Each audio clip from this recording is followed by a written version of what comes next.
Magandang hapon, narito na ang pinakahuli sa lagay na ating panahon ngayong araw ng linggo, January 12, 2025. Sa kasalukuyan nga ay shear line, ito yung salubungan ng malamig at mainit na hangin. Ito ay nakakaapekto sa Southern Luzon at silangang bahagi ng Visayas. Samantalang Northeast Monsoon o amihan patuloy pa rin yung epekto sa nalalabing bahagi ng Luzon.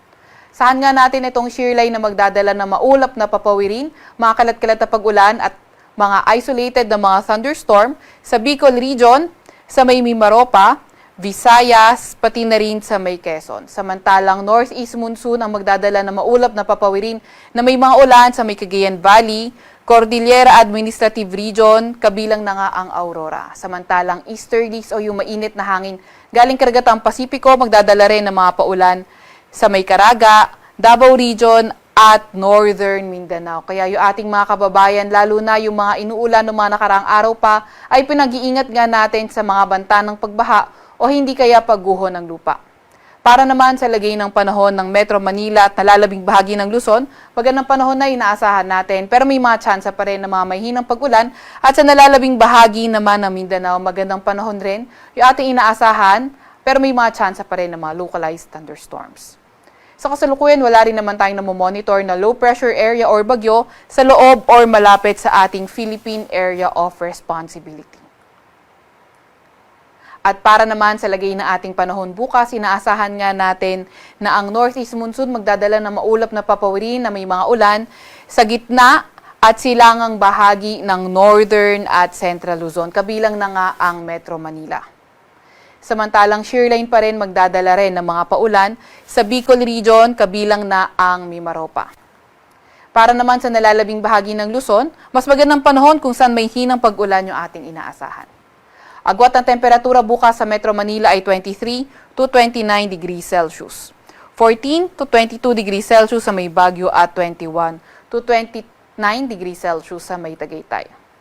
Legazpi naman ay 24 to 28 degrees Celsius.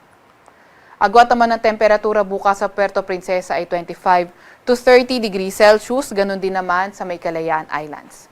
Para naman sa lagay ng panahon bukas, Visayas at Mindanao, inaasahan natin sa Eastern Visayas, Caraga at Davao Region, patuloy pa rin yung epekto ng easterlies na magdadala ng mga kalat-kalat na pag-ulan, pagkidlat at pagkulog. Sa nalalabing bahagi naman ng Visayas, Mindanao, mas magandang panahon at may mga tsansa ng mga localized thunderstorms.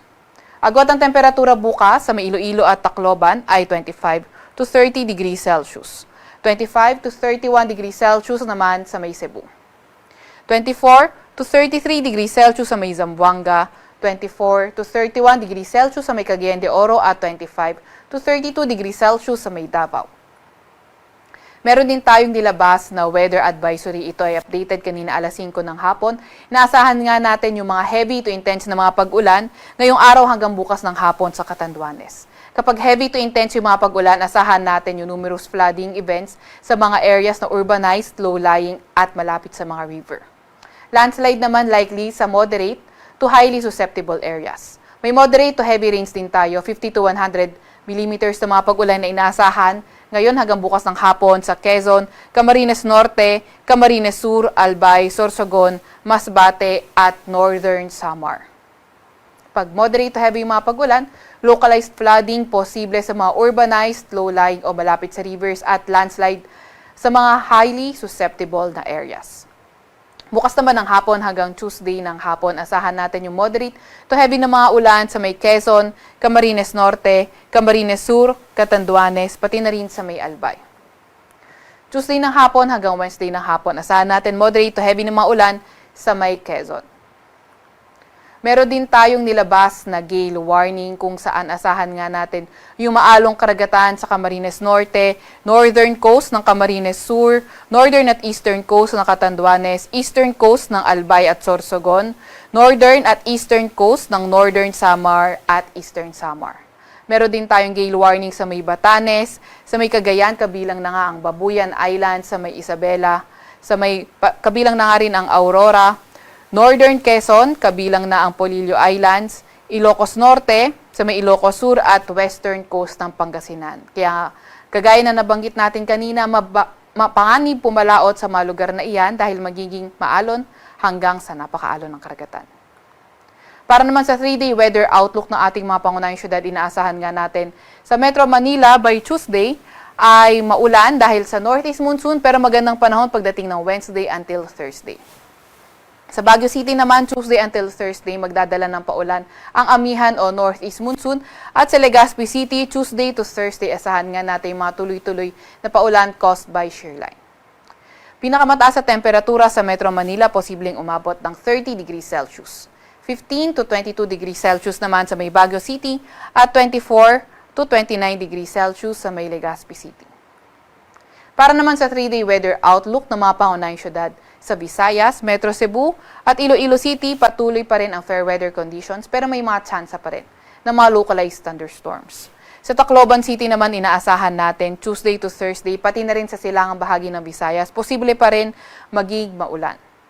Pinakamataas sa temperatura sa Tacloban ay 30 degrees Celsius, 31 degrees Celsius naman sa may Iloilo City at 31 degrees Celsius sa Metro Cebu.